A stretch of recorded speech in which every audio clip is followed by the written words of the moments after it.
what I would like us to, introduce to this panel are three main questions that we will research together.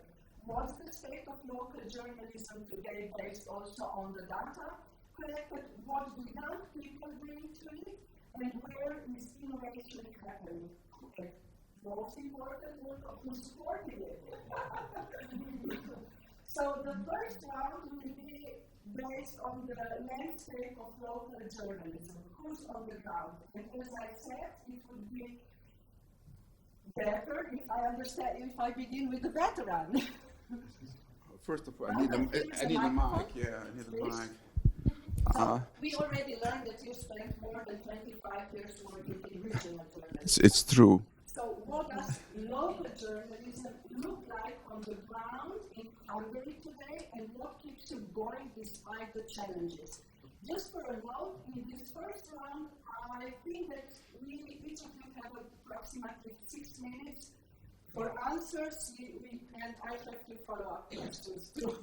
Okay, thank you. So first of all, I wanted to start this conversation with some theoretical issues, but I can see that there are some experts there, so I just skip it this stage. So first, I would like to say some words about our media organization to understand it better, perhaps the whole discussion. So I come from Nyugat.hu. That's the absolute classical local news website. So we produce news mainly, and we are the largest independent website outside Budapest. On daily basis, we have about, say, 50,000 readers on daily basis. So practically nearly everybody reads us. It's very good news, and at the same time, it's challenging and a lot of responsibility. But now it would be the time to talk about the very special Hungarian media landscape that yesterday changed. I don't know how many of you heard the news, but I don't really want to talk about it because it is not 6 minutes, it's 6 hours. Yeah. Yeah. So yeah. Yeah. So yeah. Yeah. Yeah. Yeah. So now about the local journalism. As you said, that I have been working as a local journalist for I don't know how many years, and I say that this is the front line of the journalism, and perhaps the most important part of journalism, because that your reader can check what you are talking about. If you're doing it well, you can build a trust, which trust is everywhere, not at local level, but national level, international level. So that's very, very important, essential part of the journalism. And if you are doing it well, then it's a big victory for the whole freedom of journalism and journalism as such. I think anyway that journalism is not only the pillar of the democracy, but pillar of the humanism as well. So that it's important is maybe more than we think. Is it okay? Or? That's perfect. Thank you. That's perfect. Yeah, we can work together very well. You know that is. I want to focus. I have two general follow-up questions. First of all, let us know, from my perspective, you represent a successful local media. Definitely, yes. So how do you connect with your audience? Yes, I am in charge of this, so that's why that's why partly I'm sitting here. We have a very, very close relation with our audience or readers. Sometimes, it's a little bit hassle to do this because, they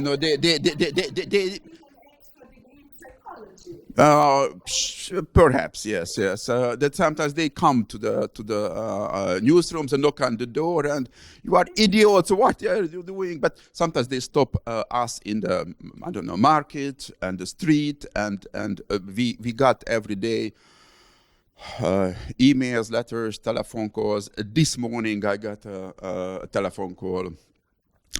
So that's, but because in Hungary that the public media as such doesn't work, and the people come to us with their problems, and we are not really. It's a relationship, yes, yes. There is human relationship. Yeah, yeah, yeah, yeah. Any other question? Okay. What about we would like, I hope you would like to know what stories matter to you readers. Do you know? All the stories you can imagine, because it's a local media that I don't know the grass grows very fast, and the municipality again didn't cut it. It's alarming, but sometimes we covered investigative pieces that we got tips from, usually from the audience, that there is something not okay with this company, with air pollution. Maybe you should look into this question, and if we have capacity, and usually we have for these serious topics, then we do this. But we cover sports, traffic accidents, everything. That if you go there, and you can check it out. So Please check out yeah. their website. And within YoCoJoIn, what was your experience in enrolling young people in Hungary, and specifically in your local community? It would be a long story again, because of the relatively hostile political environment. It was difficult to approach the schools, because the local authorities didn't really like it. But we managed to do this, that we tried to meet them in person and to persuade them to come, and they came. So They came, yes. And after that we have a very good experience, and it went on very well. Yeah, yes. In the second round, Mhm. we're going more into that. Thank you. Yeah, welcome. Daughter, from the ground. Let's go from Hungary to the other side. There's extremes, extremes. Yeah. So, daughter, you are collaborating or working within a public service broadcaster model now. Municipality funded. I believe that this is the only case in our consortium. Other media outlets are funded differently. Yeah. So you have a different structure set up than Nyugat, for example. I understood that you work directly with young people through Omroep Tilburg. How do you see young people's voices shaping or being shaped by local journalism, especially in a public funded environment? Well, I think the second part of your question, so especially the public funded part, I think I was discussing it actually this morning during breakfast, because I thought, is it a difference for us? Because I think the only important thing is that we can be independent, because we're not relying on commercials or people are funding us, except from the municipality. So we have a lot of space to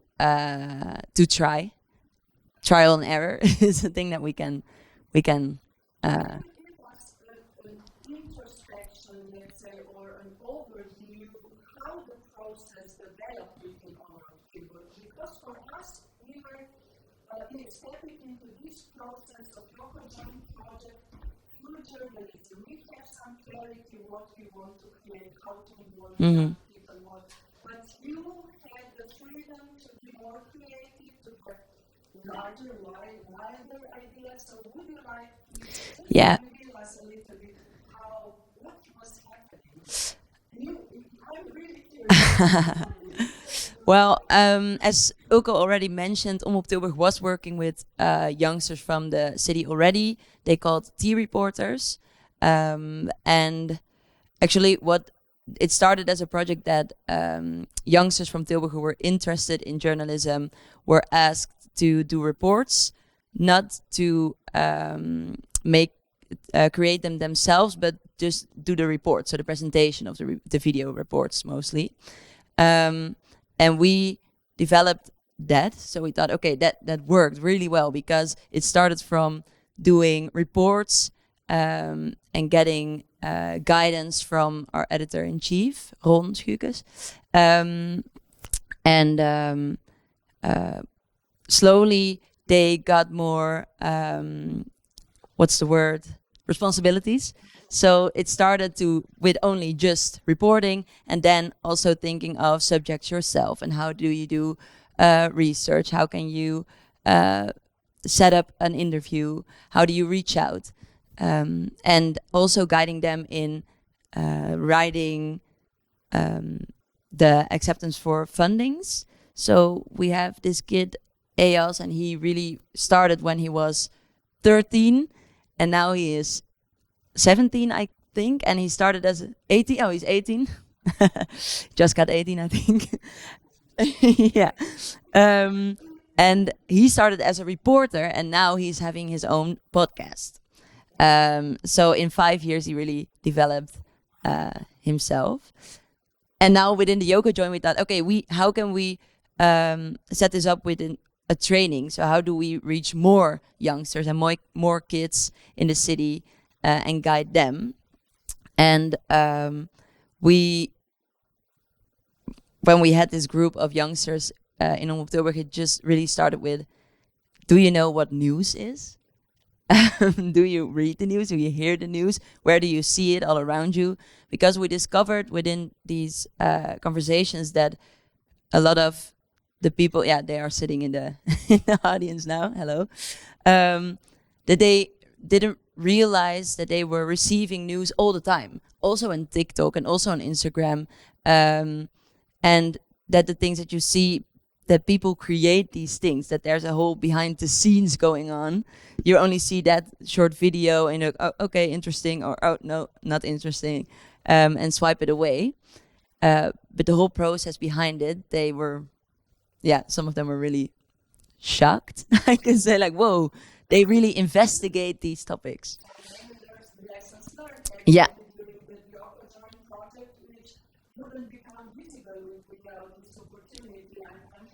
Yeah. Thank you very much for this. Let's see how we develop this during the second round. Okay.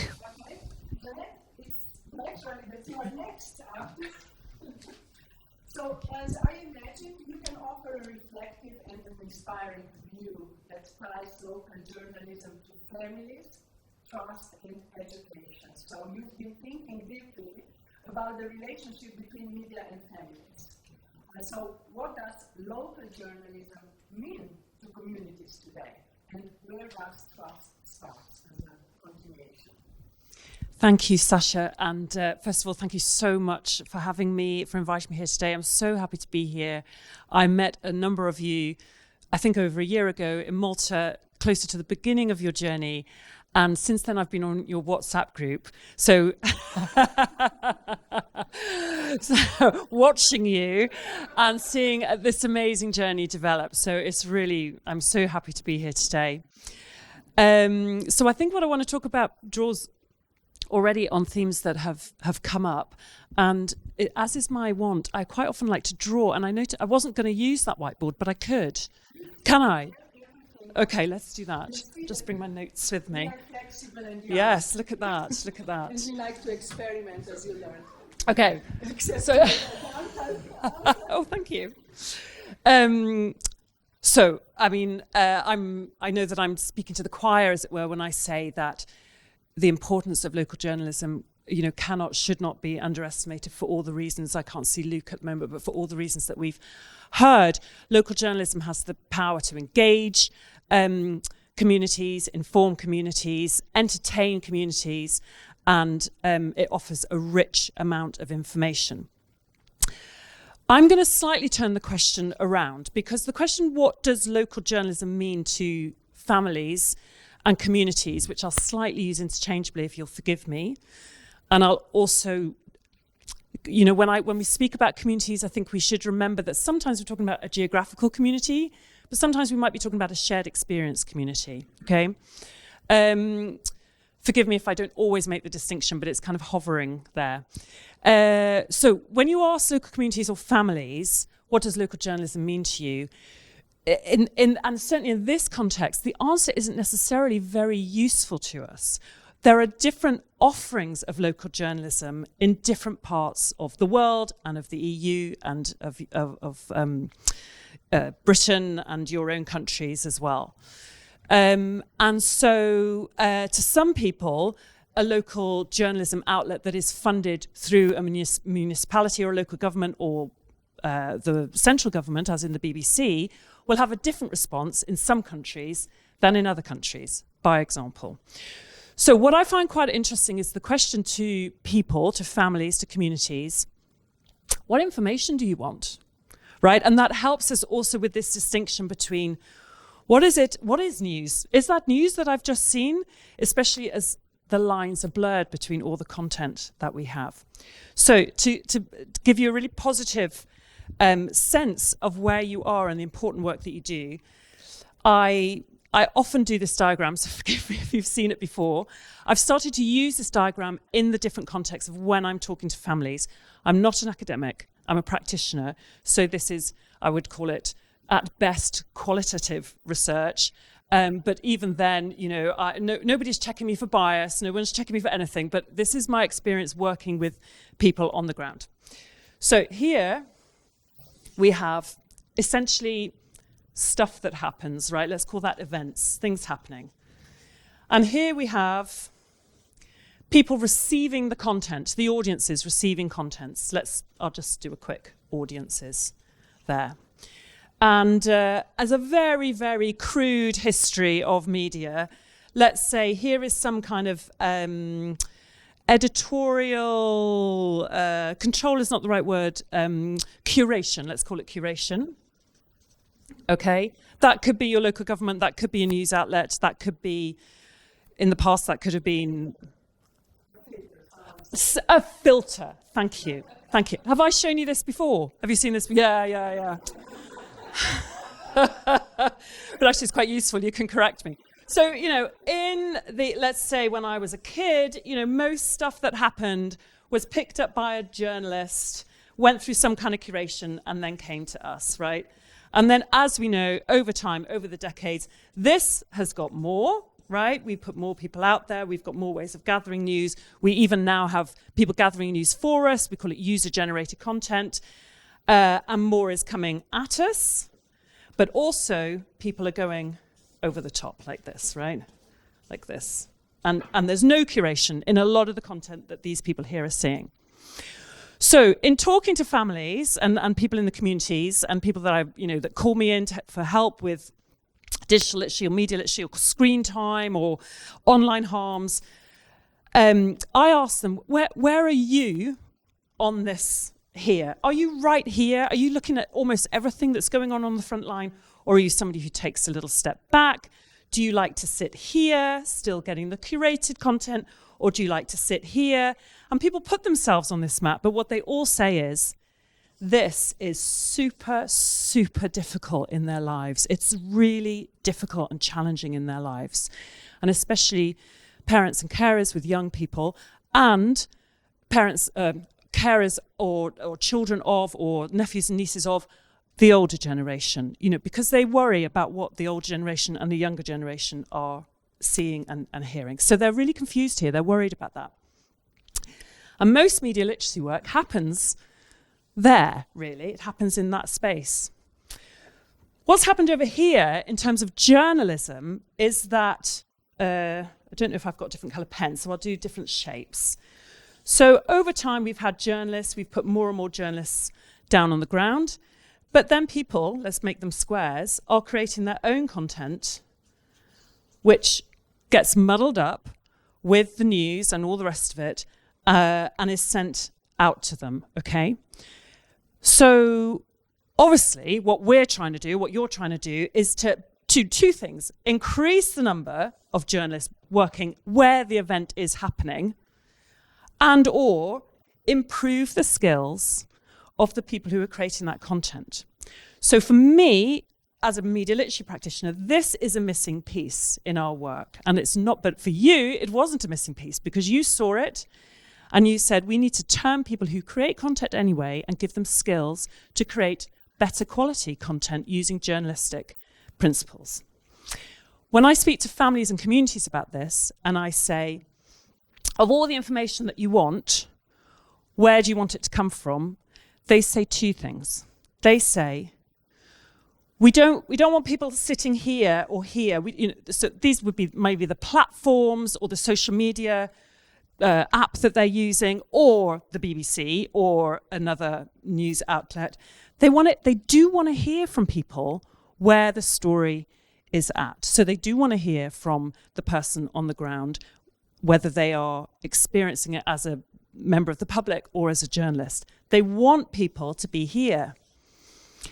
Again, that's really good news for all of you, because that's where you're trying to be and that's where you are.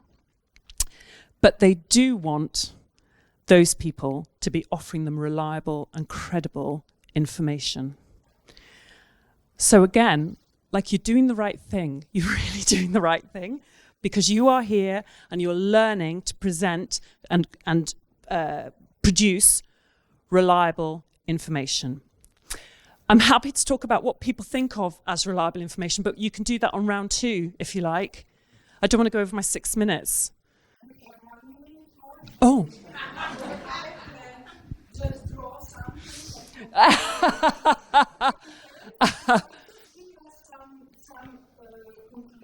Yeah.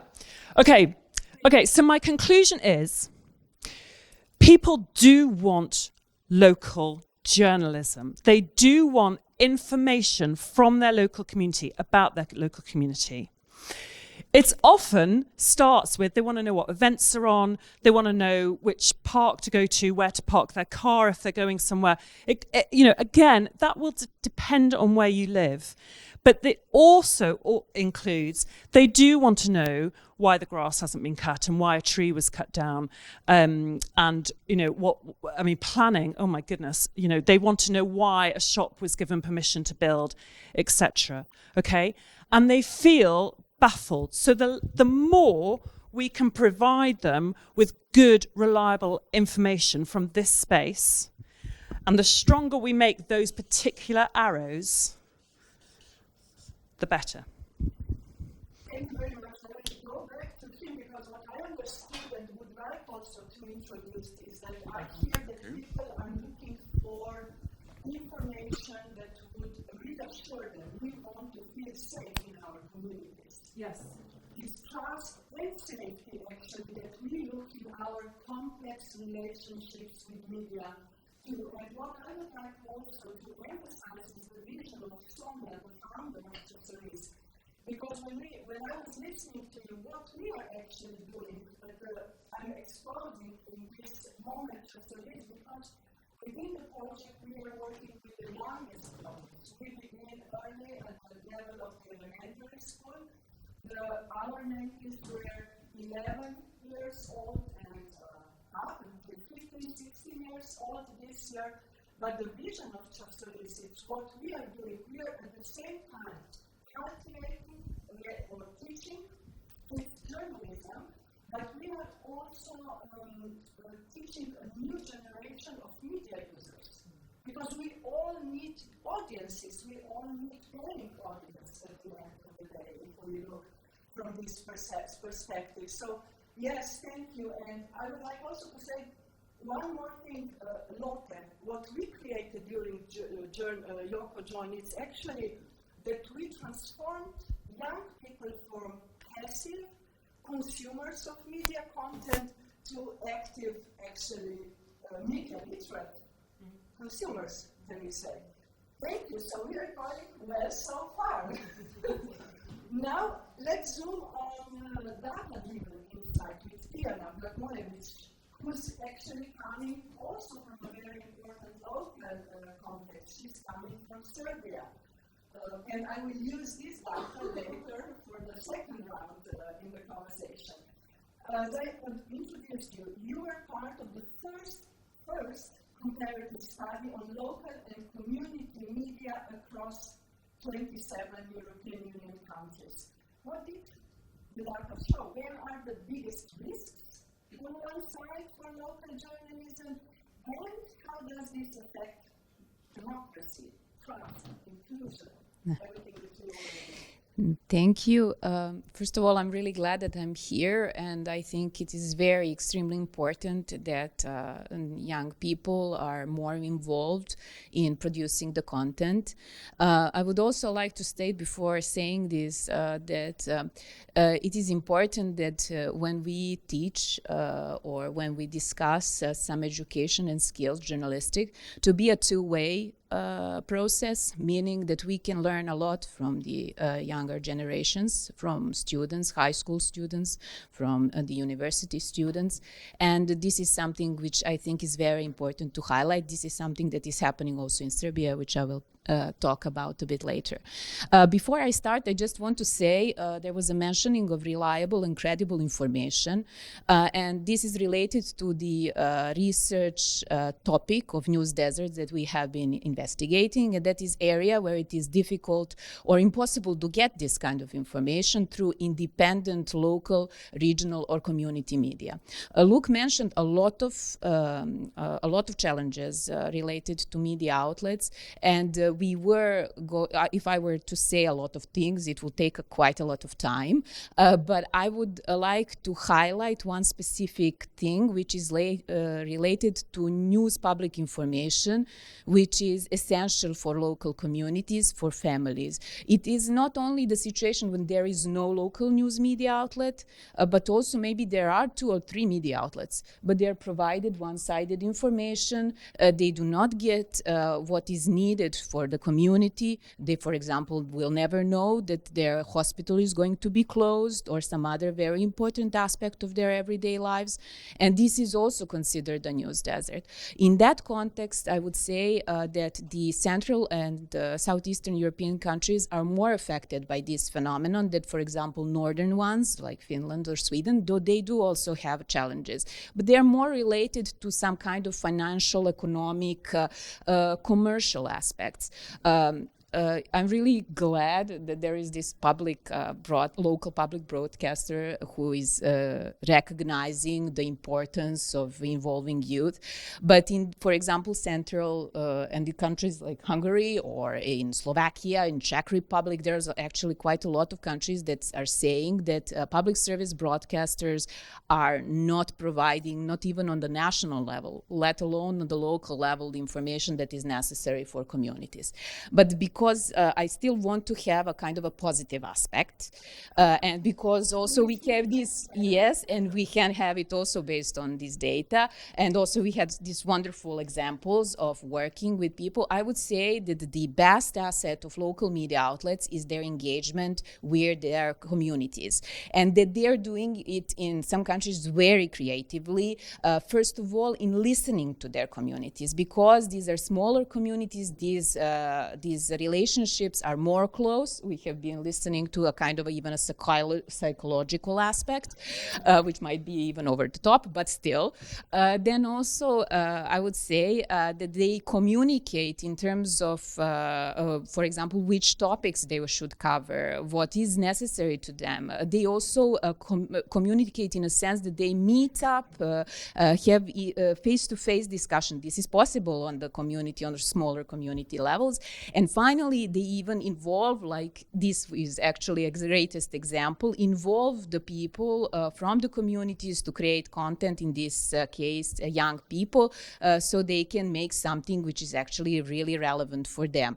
And in that sense, this is a very important aspect that actually builds trust. And in some countries, I would just state, for example, it was stated particularly in Ireland, in Croatia, in Denmark, and in Greece, that there is more trust in local media outlets than in national media outlets. And that is something which is really a kind of a positive thing to take into account when thinking about local media and their importance in the communities. Thank you, Fiona. It's okay if we build from here and go on in the second round. Somehow we will focus on trust. I introduced earlier, inspired by you, also feeling safety with the help of media, and we are recognizing that local media are actually an example of relationships, the personal relationships actually that makes us human. These are probably topics that are not the trust rarely talked at the same time as journalism, or am I wrong? But somehow, what do you say? you are nodding. It's rare that we talk at the same time about journalism and relationships and media providing also safety at a certain level to their audiences. Because if I just remember that Časoris, during the first round of mentorship program, I believe that, if I'm correct, 32 elementary school students were involved, and I asked them 3 questions. What's the role of journalists? Is journalism and journalists important? And do they trust the media like Časoris and other children media in Slovenia? And at the end of the mentoring program, when I asked this question about trust, I received that after they learned about journalism, but actually what was going on in our relationship was really asking, what topics would you like to cover? What would you like to communicate to your peers? What do you think they need to know? And Sonia usually say also that, what do you think they must know? And at the end I was surprised for 2 things. One is that the young people would like to work on journalistic pieces in groups. For them, journalism is a teamwork. It's not an independent work. That was a huge surprise for me. And secondly, after the process, the trust in the media, especially, grew to 91%, which for me was extremely meaningful. So, but it was really a small 32 students, but I believe that young children are very honest. So, this sheet means a lot to me. So, Jeanette, you are close to families, you are close to people, to young people within the field of media literacy. Why do you think youth trust more when they are part of the process? Again, it's belonging. Young people would like, it seems, spend time together, make friendships. So, do you have more answers? Do you have more messages for us? Well, so, yeah, no, go on. For one moment then I thought you might be asking me an easier question, but no. So, what we know about trust, any organisation, and certainly any public-facing organisation knows, and you all know in this room, trust is really, really hard to build and really easy to lose, to break down. It doesn't take much. I worked for the BBC for 20 years, and trust was is still one of the core values there. But you can break that trust. So let's talk about trust. So a nice exercise or activity that I quite often do with groups of, often in schools with groups of teenagers, is to ask the question, who do you trust? And I give them a range of sources, and I'll say, could be the police, it could be an influencer, there'll be 5, 10 different sources, your family, your friends, your teacher, etc. Who do you trust? And they have to arrange their order, how they trust these people in order, in groups. And then we start to compare. And what's interesting is how different it can be within a group, in the same classroom, in the same school, in the same locality, geographic locality. And then also what I've seen between areas and groups, having done this game all over the world. So, for example, an easy one is to say, you won't be surprised to learn that in communities where there is a relational problem with the police come down at the bottom of the trust. And where there's a good relationship, they might come in the middle or towards the top. But if you then start to ask some questions around it, people move their preferences no matter what their experience is. So obviously everybody's bringing their own unconscious bias to it. There's not very much that we can do as local journalists about that. But if you ask the question, what is it that you want to know? So who would you ask? You get a different answer, right? So if for example, I don't know how far and wide this gets broadcast, but let's say you put Trump in there as a source of information. You might get Trump close to the bottom, depending. I've actually had Trump at the very top, where somebody said what he says is unfiltered, as opposed to a consummate politician, like a country prime minister, European country prime minister, whatever, who is maybe constantly filtering their answers in order to make sure that the PR message is correct. At least with Trump, boom, there it is. Interesting answer. But anyway, if you want to know what colour the sofa is in the Oval Office, who knows the answer to that question? Like right now, somebody who knows the answer to the question is Trump. So suddenly he might move from low down to higher up your scale as to what it is you want to know. The second question, of course, is credibility.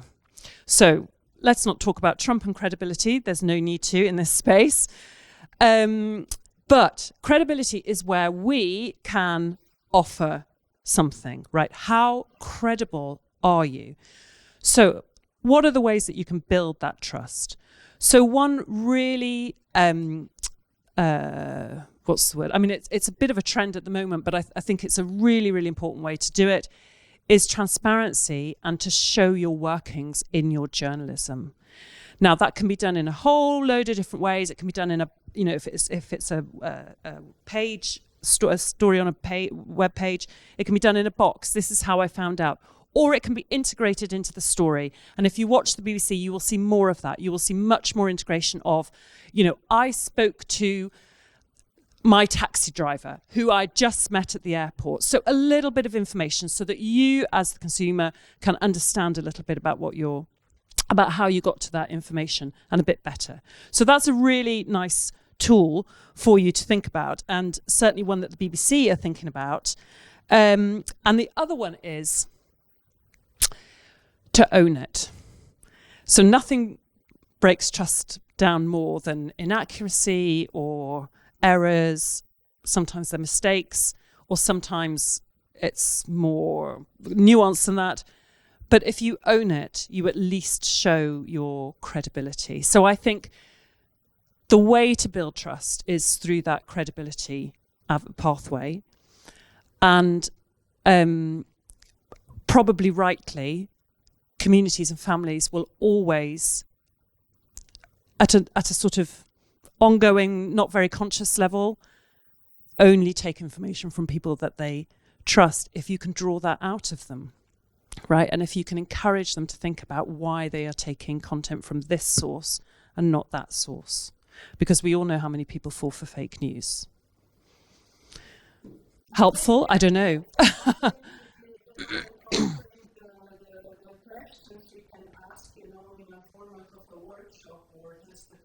Now, in terms of education, if you know ethics, culture, I don't know how many of us with such problems in the school curriculum, whose turn is now to introduce this kind of teaching or education? Well, yeah, another big problem. So, if you really want my opinion, in the UK context, I think it should be more prominently and discreetly, as well as in an integrated fashion, on the school curriculum, media literacy, and it's not. But what I also see in many, not just in the UK, in other places too, is that we haven't quite nailed. You've got parents at home talking about, little Johnny's come back and said the Earth is flat because he saw it on YouTube, and they don't really know what to do with that. They don't know where to take it. Interestingly, in the UK at least, they do seem to take it to the school. Like, why has Johnny come home saying the Earth is flat? What could he have been looking at, etc., etc. Because the school is trusted. But they don't go online and look for it, how can I help my child counter fake news, for example, or an online harm, for example. So there is a real gap there. And of course, it's one that local journalism can help to fill. It's one that community groups can help to fill. I have other, yeah. Because So, offering these kind of stimulant exercises, and that's why I would like now just to pass the microphone to Malta, because she can just, introduce us what formats or tools did you use with your young journalists? What worked for them? Yeah, if it's okay, I just want to add something to the last thing that you were saying, because I'm facing this problem within this project, so around journalism, but also in my work in the theater, that in schools and in education, children and youngsters are not teaching this, or maybe not at all, but some might have a little bit of education on this. But it's also because teachers and schools don't know how to talk about big topics. So a big topic as the war in Gaza, for example, how do you talk about it? And that also connects, I think, with who do you trust and where do you find your information. So I think it's not only teaching on how to recognize disinformation, but also talking about these topics in the first place. Yeah.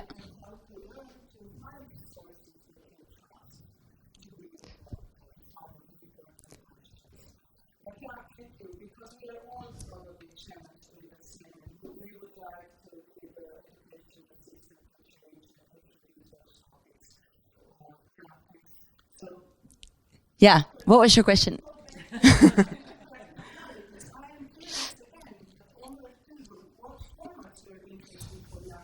Mm-hmm. Well, at first we started with regular editorial meetings and really taking everybody really serious. We worked with high schools, but also with students. Today here we have some students from Tilburg, but we also did it with high school classes. And the editor-in-chief always says, every youngster wants to make something on sex, drugs, or rock and roll. But why don't take that seriously? So really talk with them. Why is it interesting? What do you want to know? Why is it important to you? Why is it important to your circle, in your school, in your family, in your neighborhood? And really make that smaller, that topic, and investigate why they find it important. And well, we discovered that it really helps to do hands-on practicing and theory and practical practicing at the same time. So we said, okay, you want to know something about snus. Why do you want to know this? Why is it interesting to you? Okay, we're gonna go out on the streets immediately in this neighborhood, and we're also gonna ask other people in the streets what they think about it. And we were really guiding them in the moment.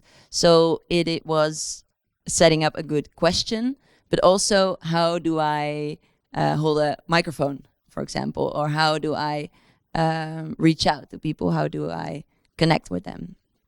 And we at Omroep Tilburg, we are really developing ourselves in online media, so also the social media. So we made videos for online, but Omroep Tilburg is also a traditional broadcaster, as you mentioned, and we also made topics and reports for television.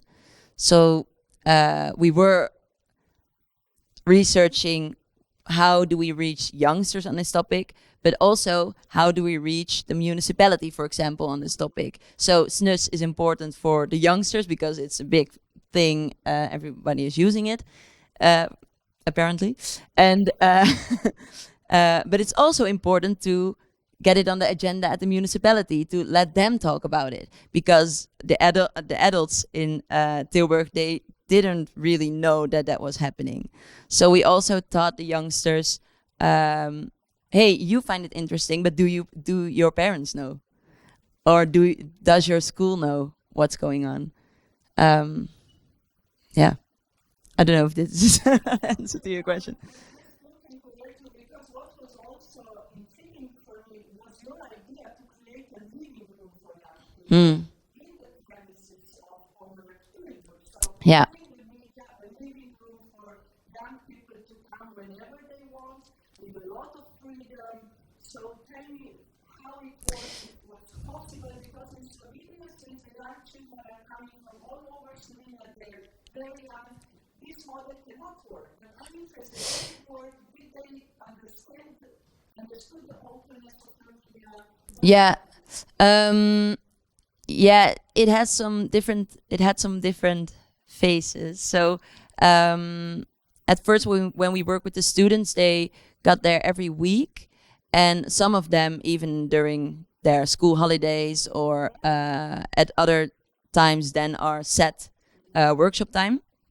And I wanted to create this living room because I thought, if you are into this new thing that you're learning, it also might be intimidating to work for a local broadcaster, and it's very loud and busy all the time at Omroep Tilburg. So I also wanted them to feel like home, and they can have their own space and work there, also do their homework there if that's needed. Yeah.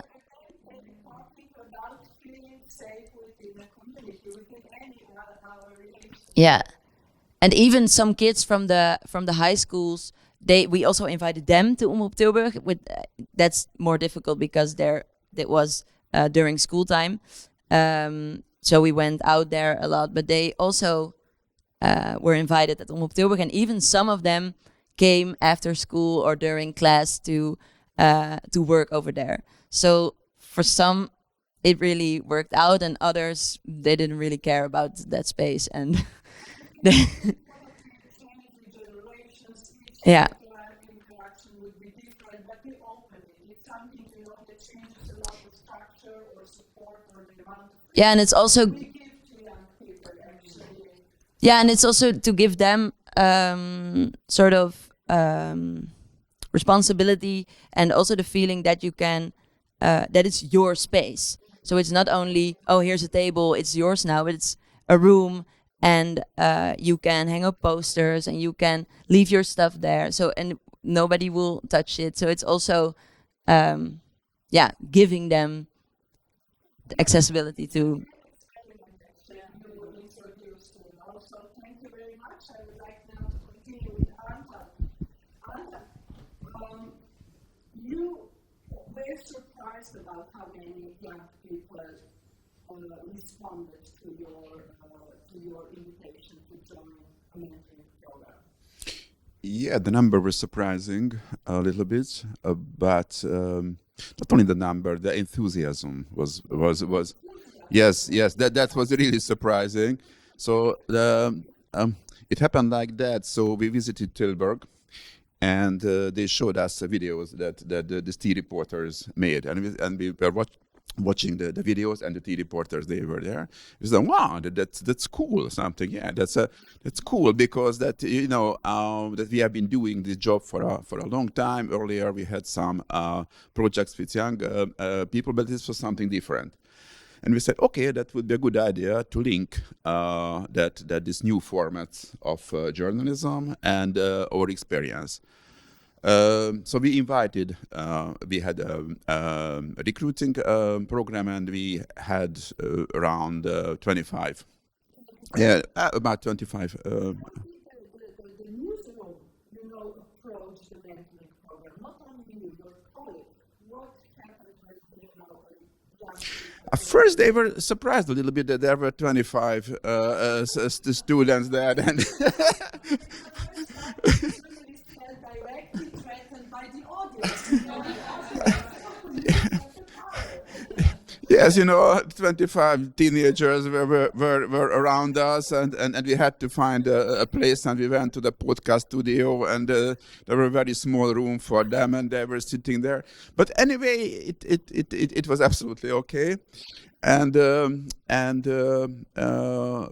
first part of the program was a training. It's a little classical training, so bi-weekly we met. First there were 25, then 20, so some dropped out, but no, I don't think so. I think it's a natural process. We took it naturally but many of them stayed, so that most of them stayed. Because in the past you were also training differently in the school. You have experience.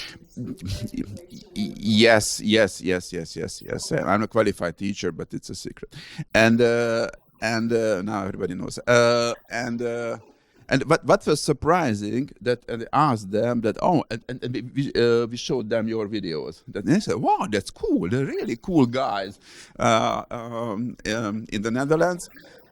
And I asked them, would you like to do this? Yeah, kind of. Yeah, but that was surprising that I asked them that who would like to make videos, produce videos on TikTok platform or whatever, and who would like to write articles, and most of them said that we would like to write articles, and that was surprising to us because and the videos, and anyway they produce videos as well, and after that we started a photography class or whatever team as well, but now when just it crossed my mind just some hours ago, because of this new Hungarian regulation, that maybe this generation, for the generation, something, maybe they felt that maybe it's more important to keep this classical journalism on track or something. It's just an idea that in Hungary, because a different environment, different political environment, and maybe, TikTok videos are cool, but maybe that our future is maybe more important. And they were interested in politics and in quite serious topics. Okay. Yeah. Yeah.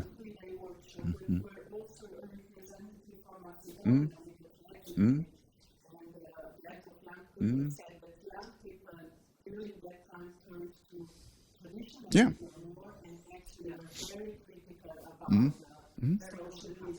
Yeah.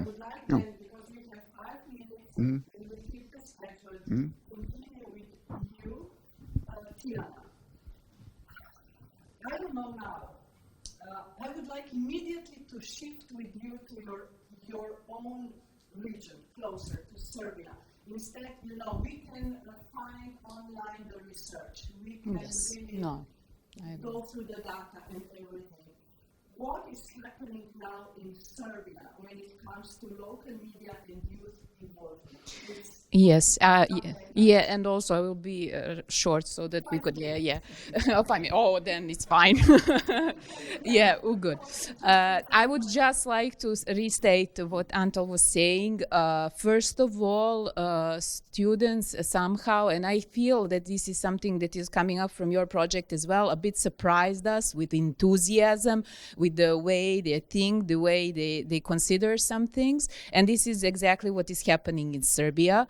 I say that they recognize very quickly the credible media outlets that provide information in a right way.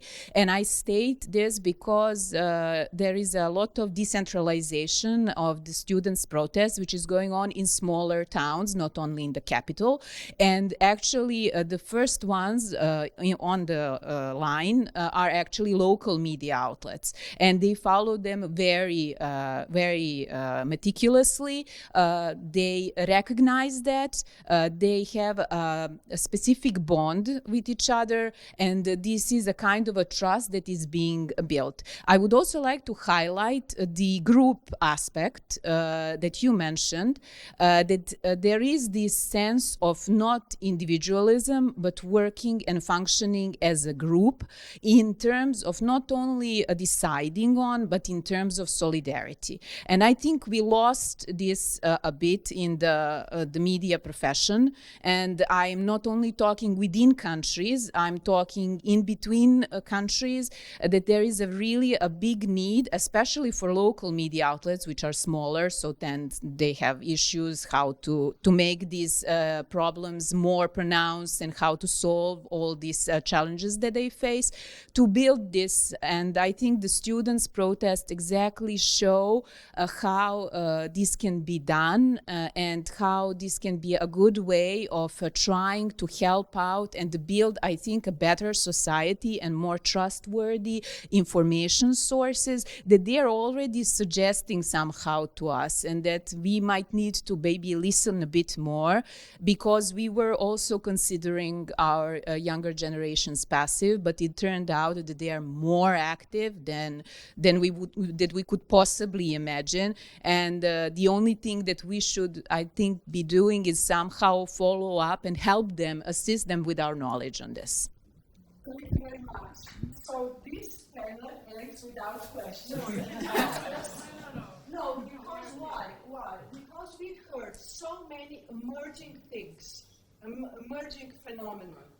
We heard what's important to young people. What I would like for this turn to do, really give an applause to all the young journalists in this room, because we are here because of you.